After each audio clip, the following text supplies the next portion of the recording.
Ayat number 1. Say, He is Allah, who is one.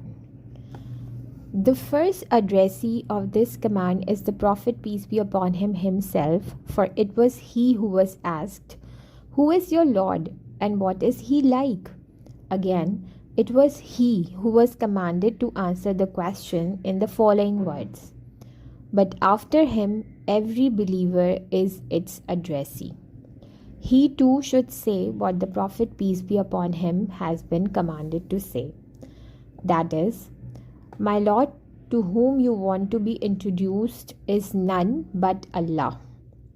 This is the first answer to the question, and it means, I have not introduced a new Lord who I want you to worship beside all other gods, but it is the same being you know by the name of Allah.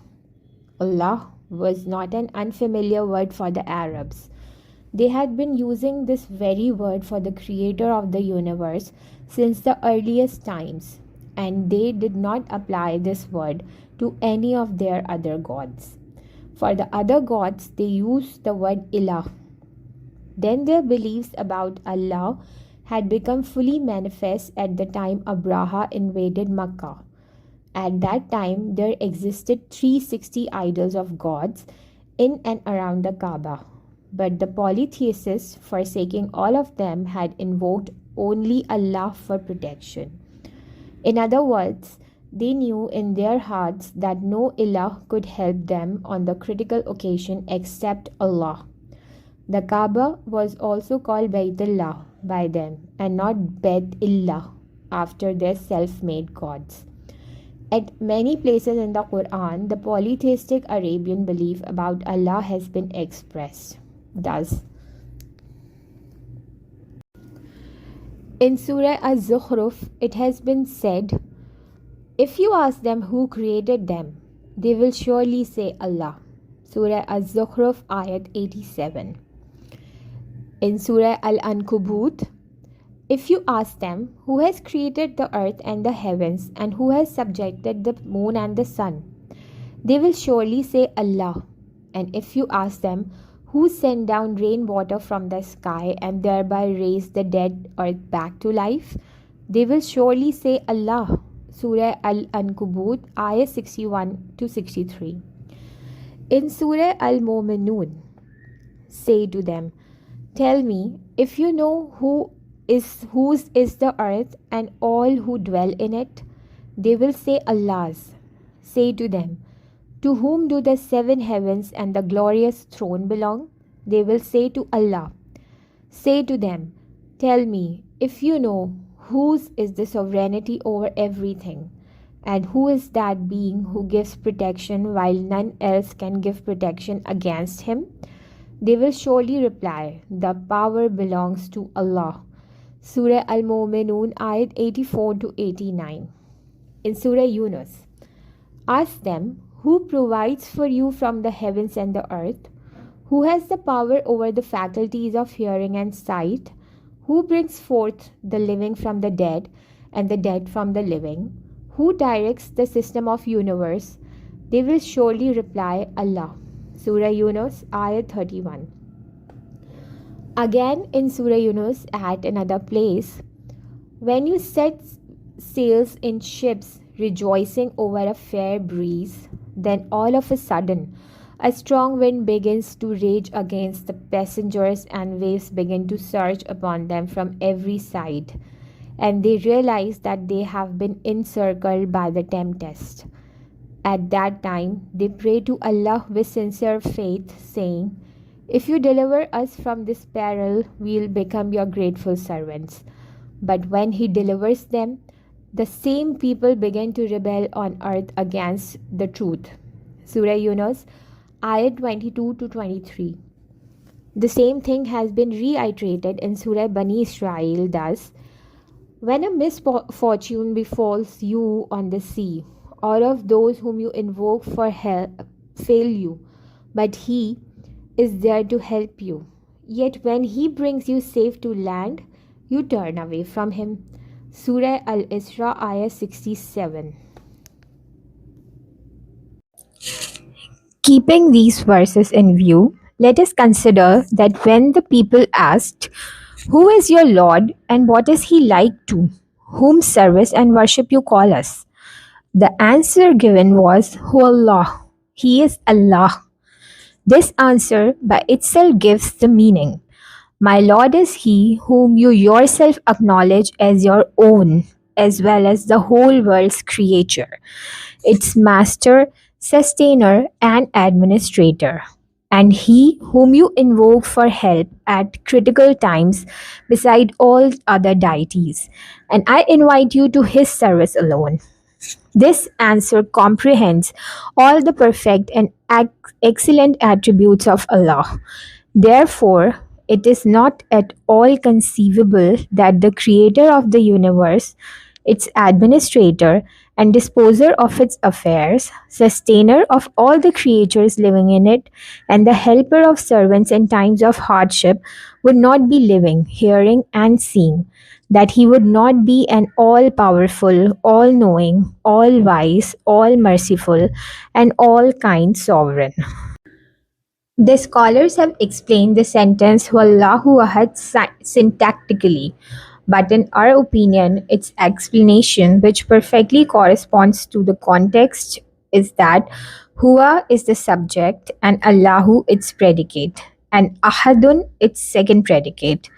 According to this parsing, the sentence means He about whom you are questioning me is Allah, is one and only one. Another meaning can also be, and according to language rules, it is not wrong either. He is Allah, the One. Here, the first thing to be understood is the unusual use of ahad in this sentence. Usually, this word is either used in the possessive case as Yomul Ahad, the first day of the week, or to indicate total negative as Ma'aja Ani Ahadun. No one has come to me. Or in common questions like Hal indaka ahadun? Is there anyone with you? Or in conditional clauses like Inja ka ahadun? If someone comes to you. Or in counting as ahad, idnan, ahad ashar, 1, 2, 11. Apart from these uses, there is no precedent in the pre Quranic Arabic that the mere word ahad might have been used as an adjective for a person or thing. After the revelation of the Quran, this word has been used only for being of Allah and for no one else. This extraordinary use of itself shows that being single, unique, and matchless is a fundamental attribute of Allah. No one else in the world is qualified with this quality. He is one, he has no equal. Then, keeping in view the questions that the polytheists and the followers of early scriptures asked the Prophet, peace be upon him, about his Lord, let us see how they were answered with Ahadun after Hu Allah. First, it means He alone is the sustainer. No one else has any share or part in providence, and since He alone can be the Ilah, deity, who is master and sustainer, therefore no one else is His associate in divinity either. Secondly, it also means He alone is the creator of the universe. No one else in His associate in this work of creation. He alone is the master of the universe, the disposer and administrator of its system, the sustainer of his creatures, helper and rescuer in times of hardship. No one else has any share or part whatever in the works of Godhead, which, as you yourself acknowledge, are works of Allah. Thirdly, since they had also asked the questions of what is your Lord made, what is his ancestry, what is his sex, from whom has he inherited the world, and who will inherit it after him? All these questions have been answered with one word Ahad for Allah. It means He alone has been and will be God forever. Neither was there a God before Him, nor will there be any after Him. There is no race of gods to which He may belong as a member. He is God, one and single. and none is homogeneous with him. His being is not merely one, Wahid, but Ahad, in which there is no tinge of plurality in any way.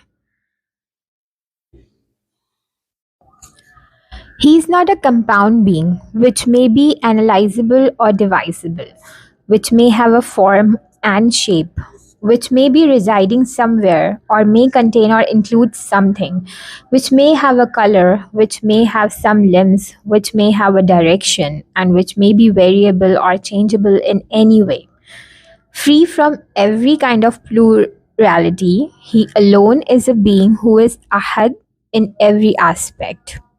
Here, one should fully understand that the word wahid is used in Arabic just like the word one in English.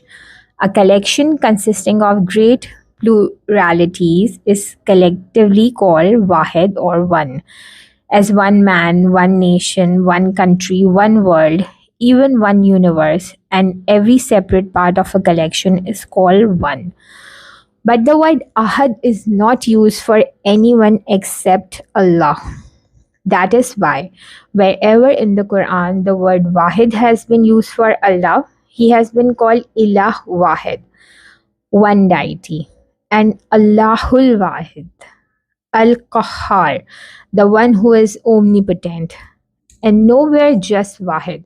For this word is also used for the things which contain pluralities of different kinds in their being. On the contrary, for Allah and only for Allah, the word Ahad has been used absolutely. For He alone is the being who exists without any plurality in any way, whose oneness is perfect in every way.